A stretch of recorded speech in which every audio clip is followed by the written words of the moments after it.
Friends duty கிளப்பிட்டோங்க. Time சரியாக வந்து பார்த்தீங்கன்னா 7:35 ஆயிடுச்சுங்க. நம்ம அப்படியே போகிற வழியில் சிஎன்ஜி ரீஃபில் பண்ணிட்டு நம்ம அப்படியே கிளம்பலாங்க. சிஎன்ஜியுமே வந்து பார்த்தா ப்ரெஷர் ஃபுல்லாமே இருந்துச்சுங்க. ஸோ அப்படியே சிஎன்ஜியுமே ரீஃபில் பண்ணிட்டு கிளைம்ட் லொக்கேஷன் வந்து கிளம்பிட்டோங்க. கிளைம்ட் வந்து ஒரு 8 o'clock வீட்டுக்கு வந்துருங்க அப்படிங்கிற மாதிரி சொல்லியிருந்தாங்க. இதாங்க கிளைம்ட் லொக்கேஷனு. இப்போ டைம் வந்து 8 o'clock ஆயிடுச்சுங்க.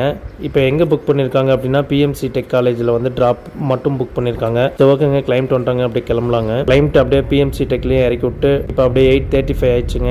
இதுக்கப்புறம் வந்து டியூட்டி என்னங்கிறது நம்ம போய் தாங்க பார்க்கணும். இப்போ அப்படியே கரெக்டாக வந்து எஸ்டிஆர் ரோடுக்கு நின்றுட்டு இருந்தாங்க. கரெக்டாக கிளைண்ட் வந்து ஒரு 9 o'clock வந்திருந்தாங்க. இப்போ வந்து பார்த்தீங்கன்னா 8:45 ஆயிடுச்சுங்க டைம். நம்ம அப்படியே கிளைண்ட் லொக்கேஷன் அப்படியே கிளம்புனா கரெக்டாக இருக்குங்க. இங்கேருந்து ஒரு 2 kilometers போகணுங்க. கிளைண்ட் லொக்கேஷனுமே கரெக்டாக வந்து பார்த்தீங்கன்னா 9 o'clock ரீச் ஆகிட்டோங்க. கிளைண்ட் எங்கே போயிருக்கோம் அப்படின்னு சொல்லியிருக்காங்க அப்படின்னா சஜாப்பூர் வரைக்கும் போயிட்டு வரணும். பேரண்ட்ஸ் டீச்சர்ஸ் மீட்டிங் இருக்குது ஸ்கூலில் அப்படின்னு சொல்லியிருக்காங்க. சரி ஓகே மேடம் அப்படின்னு சொல்லியிருந்தோம். சரி அப்படியே கிளைண்ட்டை பிக்கப் பண்ணிட்டு வரப்போ அப்படியே இந்தியன் பேங்க்கில் நிப்பாட்டுங்க, ஏடிஎம்ல ஒரு பின் சேஞ்ச் பண்ணணும் அந்த மாதிரி சொல்லியிருந்தாங்க. சரி ஓகே அப்படின்னு சொல்லிட்டு நம்மளும் இந்தியன் பேங்க்கில் அப்படியே ஸ்டாப்பிங்கை ஒன்று போட்டு அப்படியே நம்ம வெயிட் பண்ணிட்டு இருந்தோங்க. கிளைண்ட்டுமே வந்து பார்த்தீங்கன்னா போயிட்டு வந்துட்டாங்க. நம்ம வந்த உடனே பார்த்தீங்கன்னா அப்படியே சென்ட் பீட்டர்ஸில் ஒருத்தர் வந்து ரிலேட்டிவ் ஒருத்தர் இருக்காங்க, அப்படியே பார்த்துட்டு போயிடலாம் அப்படிங்கிற மாதிரி சொல்லியிருந்தாங்க. சரி ஓகே மேடம், அதையுமே கம்ப்ளீட் பண்ணிட்டு போயிடலாம் போகிற வழியில், ஏன்னா ரிட்டன் வரப்போ வந்துட்டு வரணுங்க. ஸோ அப்படியே வந்து அதையும் கம்ப்ளீட் பண்ணிட்டு போயிடலான்ட்டு கம்ப்ளீட் பண்ணிட்டு கிளம்பிட்டோங்க. அப்படியே ஸ்ட்ரைட்டாக ஸ்கூலுக்கு போயிருங்க. ஸ்கூலில் அப்படியே வந்து பேரண்ட் டீச்சர்ஸ் மீட்டிங் முடிச்சு கொஞ்சம் பர்ச்சேஸ் இருக்குது, அத்திப்பள்ளியிலேயே கொஞ்சம் பர்ச்சேஸ் பண்ணிட்டு போயிடலாம் அப்படின்னாங்க. சரி ஓகே அப்படின்னு சொல்லிட்டு அத்திப்பள்ளியிலுமே வந்து பார்த்தீங்கன்னா நேராக பஸ் ஸ்டாண்டுக்கு ஆப்போசிட்டில் நம்ம அப்படியே பாலத்துக்கு அடியில் வண்டியை போட்டாங்க. கிளைண்ட் வந்து பார்த்திங்கன்னா அந்த பக்கம் மார்க்கெட் சைடு தான் போயிருக்காங்க.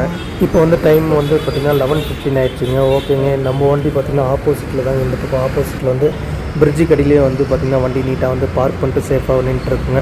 ஓகேங்க, இந்த வீடியோ வந்து 1 minute மேலே போச்சுங்க. அடுத்தடுத்த வீடியோ நீங்கள் வந்து பார்க்கணும் அப்படின்னா கண்டிப்பாக வந்து லைக் பண்ணிட்டு ஷேர்